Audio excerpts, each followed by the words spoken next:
96.7 FM પર આકાશવાણીનું આ અમદાવાદ વડોદરા કેન્દ્ર છે. પ્રસ્તુત છે કાર્યક્રમ ઉદ્યોગ જગત. આજના કાર્યક્રમમાં આપ ડેરી ઉદ્યોગ દ્વારા રોજગારી એ વિષય પર મયંક પટેલની મૌલિન મુનશીએ લીધેલી મુલાકાત સાંભળશો.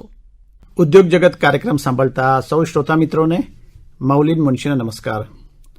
મિત્રો, એવા ઘણા બધા ઉદ્યોગો હોય છે કે જેમાં લોકોનું હજુ ધ્યાન નથી ગયું, પણ એમાં કમાણી સારી હોય છે. એવો જ એક ઉદ્યોગ છે ડેરી ઉદ્યોગ. અને આ ડેરી ઉદ્યોગમાં હવે ખૂબ જ ભણેલા ગણેલા યુવાનો ઝંપલાવી રહ્યા છે અને આ ઉદ્યોગમાં એ લોકો સારું કમાઈ પણ રહ્યા છે. મારી સાથે અત્યારે આકાશવાણી સ્ટુડિયોઝમાં મયંકભાઈ પટેલ છે. મયંકભાઈ એકદમ યંગ ચેપ છે, યુવાન છે અને મિકેનિકલ એન્જિનિયરિંગનો અભ્યાસ કર્યો છે. પણ મિકેનિકલ એન્જિનિયરિંગનો અભ્યાસ કર્યા પછી એમને એમ થયું કે મારે ડેરી ઉદ્યોગમાં ઝંપલાવવું છે અને એ સરસ મજાનું અત્યારે એ ડેરી ઉદ્યોગમાં કામ કરી રહ્યા છે. આપણે વધુ માહિતી એમની પાસેથી મેળવીએ. મયંકભાઈ, આકાશવાણી સ્ટુડિયોઝમાં આપનું ખૂબ ખૂબ સ્વાગત છે. Thank you. હવે તમે આજે વિચાર આવ્યો તમને ગીરની ગાયો રાખવાનો ને આ ડેરી શરૂ કરવાનો, તો મિકેનિકલ એન્જિનિયરિંગનું ભણ્યા અને એનાથી તદ્દન અલગ પ્રકારનો વ્યવસાય પસંદ કર્યો. શાના કારણે આવો વિચાર આવ્યો? એટલે શરૂઆતમાં ભણ્યા પછી આપણે જોબ કર્યા પછી પોતાનો બિઝનેસ કરવાની તો ગણતરી હતી જ પહેલેથી, પણ શું બિઝનેસ કરવો એ થોડું કન્ફ્યુઝન હતું. પણ કોવિડના સમયમાં જોયું કે લોકો પોતાની હેલ્થ પ્રત્યે અવેર થઈ રહ્યા છે. તો ગાયનું દૂધ સૌથી પૌષ્ટિક આહાર છે આપણા માટે, તો એમાં બી લોકોની અવેરનેસ વધી રહી છે. તો એ જોતા અને કોવિડના સમયમાં પણ દૂધનો ધંધો બંધ નતો થતો કોઈનો બી. દૂધ એ 365 દિવસની જરૂરિયાત છે રોજિંદી જીવનની. એટલા માટે પછી દૂધના ધંધામાં ઝંપલાવ્યું. એટલે આમાં તમે જે ગીરની ગાયો લઈ આવ્યા છે, બરાબર ને, તમારા ફાર્મ હાઉસ ઉપર, તો પહેલેથી ખબર હતી ખરી કે ગીરની ગાયો રાખે કે બીજી ગાયો ને આ ગાય ક્યાંથી મળે? ના, શરૂઆતમાં ખાલી દૂધ એ વેચવું એ જ મુખ્ય ઉદ્દેશ હતો. પણ પછી એક ગાય લાયા, ગીર ગાય, અને જર્સી ગાયનો પ્રોજેક્ટ હતો મારો પોતાનો. મેં શેડની ડિઝાઇન બધું જર્સી ગાય પ્રમાણે જ કરેલું હતું. પણ શરૂઆતમાં મને એક્સપિરિયન્સ હતો નહીં, એટલે એક ગાય લાઈન બધું શીખવું હતું મારે કે ગાય કેમની રાખવી, કેમનો ચારો આપવો, બધું પ્રેક્ટિકલ નોલેજ મારે ભેગું કરવું હતું. તેની માટે એક ગાય લાઈન મેં દેશી ગાય લાવ્યું, કારણ દેશી ગાય બીમાર નથી પડતી મેન તો. અચ્છા, એવું હોય? હા. અને દરેક એટમોસ્ફિયરમાં સેટ થઈ જાય. તો પહેલી ગાય લાવ્યો તો એની સાથે એટલી લાગણી જોડાઈ ગઈ મારી દેશી ગાય જોડે. પછી મને અવેરનેસ થઈ ધીમે ધીમે કે જર્સી ને બધા ગાયની કેટેગરીમાં આવતા જ નથી એકચ્યુઅલીમાં. અચ્છા. આમ બીજે જાનવર કહીએ તો ચાલે એને. એકચ્યુઅલ ગાય છે આપણી દેશી ગાયો છે બધી, જે કાંકરેજ, હરિયાણા, ગીર ગાય, એ બધી ગાયો આપણી ગાયો છે. અને જર્સીની બધી ફોરેન થી સીમલ લાઈન એને કન્વર્ટ કરેલી છે ગાયો. અચ્છા. હવે આ ગીર ગાય પછી ક્યાંથી તમે ગુજરાતમાંથી મેળવી? ગીર ગાય મુખ્યત્વે સૌરાષ્ટ્રનો જે જુનાગઢનો પટ્ટો છે ત્યાં અલગ અલગ ગામડામાં તમને ગીર ગાયો બધે જોવા મળશે. તો અમે દરેક ગામડામાં ફરીને ખેડૂતના ઘરે ઘરે ફરીને ગાય લાયેલા છે અલગ અલગ બધી. પણ તમને તો કોઈ પહેલો આવો અનુભવ હતો નહીં કે બાપ દાદા આ ડેરી ઉદ્યોગમાં હોય કે આવું કરતા હોય, તો પસંદગી કઈ રીતે કરવી કે આ ગીર ગાય સારી છે અને લઈ શકાય? એટલે શરૂઆતમાં જ્યારે મારું જોબ ચાલુ હતી ત્યારે એવરી સેટરડે સન્ડે હું અલગ અલગ ફાર્મની વિઝિટ લેતો હતો, ખેડૂતોના ઘરે જતો હતો અને એમની જોડેથી સારી ગાયમાં શું લક્ષણો હોય, પછી ગાયની ઓળખ કઈ રીતે કરવી, પછી ગાયમાં દૂધ કેમનું હોય, દોવું કેમનું, પછી ગાયનો શું ચારો આપવો, એમને કયા રોગ આવી રહ્યા છે, કેમની વેક્સિનેશન શું હોય, એ બધી નોલેજ મેં ભેગું કર્યું છે 3 વર્ષ સુધી પહેલા કરીને. બરાબર. અને પછી ત્યાં આપણે જુનાગઢમાં અલગ અલગ ગૌશાળામાં તમે જાઓ ને ત્યારે ત્યાં લોકો પબ્લિક, જુનાગઢની પબ્લિક તમને એટલી સપોર્ટિવ છે ને કે એ તમારું પોતાનું પેટ્રોલ બારીને ઘરે ઘરે આવશે તમને ગાય સુધારવા. એટલી હેલ્પફુલ છે. કેટલાની આવે ગીર ગાય? ગીર ગાય શરૂઆત 80,000 ની આસપાસ થઈ જાય તમારે. 80,000 થી લઈને 1,00,000, 2,00,000, 5,00,000, 10,00,000 સુધીની ગાયો તમારે જેવી લેવી એવી મળે તમને. ઓહો, અચ્છા. તો તમે કેટલા હજારની લીધી? અમે 80,000 થી શરૂઆત કરી હતી, પછી 1,00,000, 1.5 લાખ સુધીની અમે લાયેલા છીએ. અચ્છા અચ્છા.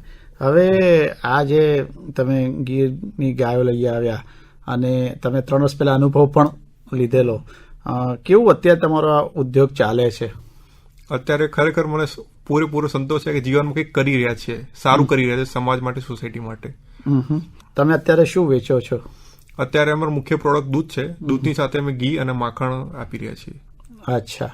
અને તમને કેવો સહકાર મળી રહ્યો છે? લોકોનો રિસ્પોન્સ કેવો મળી રહ્યો છે? લોકો એકદમ આમ ખુશ છે અમારી પ્રોડક્ટથી. ક્યારેક એવું થઈ જાય કે અમે સપ્લાય ના કરી શકીએ તો લોકો ફોન કરી કે કશું કોઈ ગમે તે કરો અમારા માટે લીટર દૂધ રાખો, ગમે તે કરો તમે, અથવા તમે ગાય લાવ્યો તો અમે તમને પૈસા આપીએ, તમે હાલ ગાય લઈને દૂધ આપો. એટલો સારો રિસ્પોન્સ છે લોકોનો. આ તમે જે દૂધ વેચો છો એ અલગ પ્રકારનું હોય છે જે અત્યારે બજારમાં મળે એના કરતા? હા, બજારમાં આપણને જનરલી રો મિલ્ક હોય છે એક, અને પેસ્ચ્યુરાઇઝેડ મિલ્ક હોય છે. રો મિલ્ક એટલે જે ગાયમાંથી તાજું દૂધ આવેલું છે એ, કે જે સંપૂર્ણ ગુણ દૂધના રહેલા છે એની અંદર. પેસ્ચ્યુરાઇઝેડમાં શું, એને ગરમ કરવામાં આવે તરત ઠંડુ પાડવામાં આવે, એટલે ઘણા બધા જે શરીર માટે સારા બેક્ટેરિયા છે એમાં નાશ પામી જાય છે. અમે રો મિલ્ક આપીએ છીએ, અને એમાં બી A1 અને A2 બે પ્રકારના દૂધ આવે છે. જે આપણી ભારતીય મૂળ વંશની ગાયો છે એ A2 દૂધ આપે છે. અને A1 જે આપણે જર્સી ગાયો અને ક્રોસ થયેલી ગાયો છે એ A1 દૂધ આપે છે. એટલે તમે A2 દૂધ આપો છો? અમે A2 દૂધ આપીએ છીએ. અચ્છા, અને એ બહુ પૌષ્ટિક ગણાય છે એમ? સૌથી પૌષ્ટિક દૂધ આપણું A2 દૂધ છે. અચ્છા, એનાથી શું ફાયદા થાય પીવાથી? ડાયાબિટીસ છે, કેન્સર છે, પછી શરીરના ઘણા બધા આપણે શું કહેવાય ઇમ્યુનિટી સિસ્ટમ વધારે તમારી, નાના બાળકોમાં વિટામિન A, D, E3 ની ઉણપ પૂરી કરે છે. ગર્ભવતી માતાઓ માટે બી સારામાં સારું દૂધ છે. તમે આ દૂધ કાઢો ગાયમાંથી, પછી ટેસ્ટિંગ કરવું પડે ખરું કે? અમે જે લેબમાં છે ને ટેસ્ટ કરાવીએ છીએ, એનું ફેટ SNF ચેક કરાવીએ છીએ. અને સવારે આ દૂધ કાઢ્યા પછી કેટલા સમયમાં તમારે ગ્રાહકોને પહોંચાડી દેવું પડે? આઈડિયલ પીરિયડ 4 કલાકનો છે, પણ અમે 3 કલાકની અંદર અમે ગ્રાહકના ઘર સુધી પહોંચાડી દઈએ છીએ. બરાબર. એના માટે પણ તમારે કઈ આમ માણસો રાખવા પડે હશે કે હોમ ડિલિવરી કરે? હોમ ડિલિવરી માટે સ્ટાફ રાખેલો છે. બરાબર છે. મયંકભાઈ, તમે આ જે શરૂ કર્યું આ નાના પાયે ડેરી ઉદ્યોગ, તો એમાં કેટલું મૂડીરોકાણ કરવું પડે? શરૂઆતમાં 5 થી 7 લાખનું રોકાણ કરવું પડે. પછી જેમ જેમ તમારો બિઝનેસ ગ્રો કરે એમ તમારે એમાં ઇનપુટ્સ આપતા રહેવું પડે છે. એટલે આ જમીન તમારી હતી કે તમે એને ભાડે લીધી? અત્યારે અમે રેન્ટ ઉપર જગ્યા રાખેલી છે. એ રેન્ટ કેટલું હોય? 1 વીઘાના આશરે 15,000 ની આસપાસ રેન્ટ હોય છે મેટ્રો સિટી નજીકના જગ્યામાં. જેમ જેમ મેટ્રો સિટી દૂર જાય એમ રેન્ટ ઓછું થતું જાય. અચ્છા, એટલે તમારું મેટ્રો સિટી નજીકમાં છે એટલા માટે. હા, એટલે જોવું પડે કારણ કે દૂધ પહોંચાડવાનું પાછું ટાઈમિંગ જોવું પડે. 4 કલાકની અંદર જે હોય એ પહોંચાડવું પડે. આ ઉદ્યોગ કોઈએ શરૂ કરવો હોય, આપણો જે કાર્યક્રમ સાંભળી રહેલા શ્રોતા મિત્રો હોય, એમાં એવા ઘણા બધા મિકેનિકલ એન્જિનિયર હશે, ટેકનોક્રેટ હશે, એમને પણ મન થાય કે આ ઉદ્યોગમાં સારી કમાણી છે, તો એમને શું શું સજ્જતા કેળવવી પડે, શું ધ્યાન રાખવું પડે? આ ઉદ્યોગ 365 દિવસનો ઉદ્યોગ છે. તમે પ્રોફેશનલ જોબ કરો તો એમાં 9 to 5 જાઓ, 5 તમે છૂટા થઈ જાઓ, પછી તમે બીજા દિવસે તમારે કામ કરે, અને શનિ રવિ રજા મળે. જો તમે 365 દિવસ તમે આપવા માંગતા હોય તો આ ધંધો સૌથી બેસ્ટ છે તમારા માટે. અને 365 દિવસની ઇન્કમ બી છે આ ધંધામાં. બરાબર છે. પણ ટૂંકમાં રજા નથી. દિવાળી હોય કે બેસતું વર્ષ કે બળે પણ રજા ના પડે. પણ તમારો સ્ટાફ હોય તો તમે રજા ના લઈ શકો. એકચ્યુઅલીમાં તમારો સ્ટાફ કામ બધું કરે, પણ તમે મેનેજમેન્ટ માટે તો તમારી હાજરી જોઈએ દરેક વસ્તુમાં. અને તમારી ગાય પોતાની છે એટલે તમને એવું થાય કે ના, હું ઉઠીને તો પેલા જોઈ આવીશ જ એક વખત તમારી ગાયને. અચ્છા. એટલે તમે જ ના રહી શકો. ઓહો, એટલે એક પ્રકારની લાગણી. બધા ગાયના નામ પણ પાડ્યા હશે? બધી ગાયોના નામ છે. કયા કયા પાડ્યા છે? ગૌરી છે, રૂપા છે, પછી લક્ષ્મી, જાનકી. એકચ્યુઅલીમાં જે ગાય હોય ને તેનું સપોઝ જાનકી છે તો જાનકીની છોકરી હોય તો જાનવી નામ છે, એનો છોકરો હોય તો જગો નામ છે. તો જ રાશિ સ્ટાર્ટ થાય ને તો એનો આખી બધી પેઢીમાં જ નામ જ આવે. એ રીતે આખું સેટઅપ કરેલું છે અમે. આમ તમારો સ્પર્શ ઓળખી જાય, તમને જોઈને ઓળખી જાય બધી? તરત દોડતી આવે. નામ બધી જે ગાય નામ દીધું હોય તમારે દોડતી જ આવે. વાહ. એટલે ખૂબ લાગણીથી સરસ રીતે એનું જતન કરવું પડે. આની તપાસ પણ કરાવી પડશે ને એની વેટરનરી ડોક્ટર પાસે, રસીકરણ? હા, દર 3 મહિને અલગ અલગ વેક્સિનેશન થતી હોય છે. અને જે તમારા ગામમાં જે ડોક્ટર હોય છે, જે પશુ ચિકિત્સક, એ આવીને તમને વેક્સિનેશન કરી જતા હોય છે.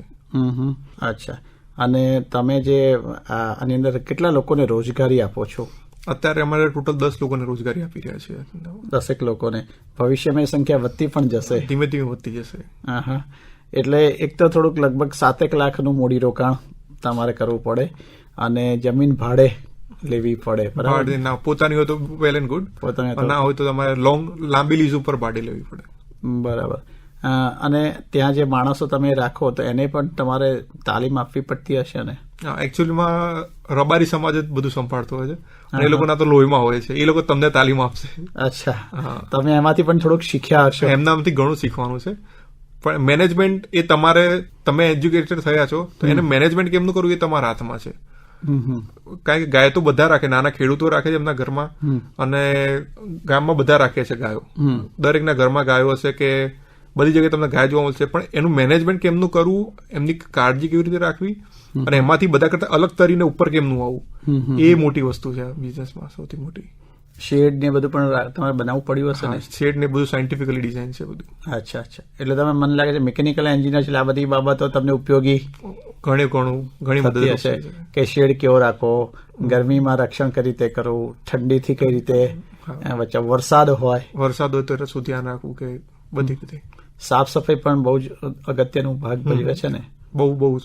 કારણ કે થોડુંક બી જો રોગ આવી જાય ગાયની અંદર તો એ સૌથી પહેલું એના દૂધમાં ઇફેક્ટ આવે. ઓહો. એટલે સવારે 5 લીટર દૂધ આપ્યું અને થોડી બીમાર પડે સાંજે 5 નું 3 કે 2 લીટર કરી નાખે. ઓહો. એટલે સૌથી મોટો તમારો લોસ ત્યાં ચાલુ થઈ જાય તમારે. અને ગાયને રિકવર થવામાં 10 દિવસથી 15 દિવસનો સમય લાગે. તે 15 દિવસ તમને સીધો લોસ મળે. એટલે ચોખ્ખાઈ બહુ મોટી વસ્તુ છે, જરૂરી વસ્તુ છે. દિવસમાં 2-3 વાર પેલો 2-3 વખત શેડ સાફ થાય ગાયનું. અચ્છા. પછી એનું ખાતર જે એનું હોય છાણ ને બધું પણ તમે ખાતર તરીકે ઉપયોગ કરતા હશો? છાણ અમે અત્યારે ખાતર તરીકે ઉપયોગ કરીએ છીએ અમારી જમીનમાં જ. વેચાતું પણ આપીએ છીએ આજુબાજુના ખેડૂતોને, અને એમાંથી ધૂપબત્તી, અગરબત્તી ને બધું બી બનાવીએ છીએ, અલગ અલગ પ્રોડક્ટ. અચ્છા. ગૌનું જે છાણ હોય એમાંથી એના માટે, એટલે એ પ્રોડક્ટમાંથી પણ તમારે કમાણી તો પાછી ચાલુ થઈ જાય, એટલે ઘણું સારું છે. એટલે શ્રોતા મિત્રો, આજે ડેરી ઉદ્યોગ છે અને એક ભણેલા ગણેલા યુવાને શરૂ કર્યું છે, મહત્વનું છે.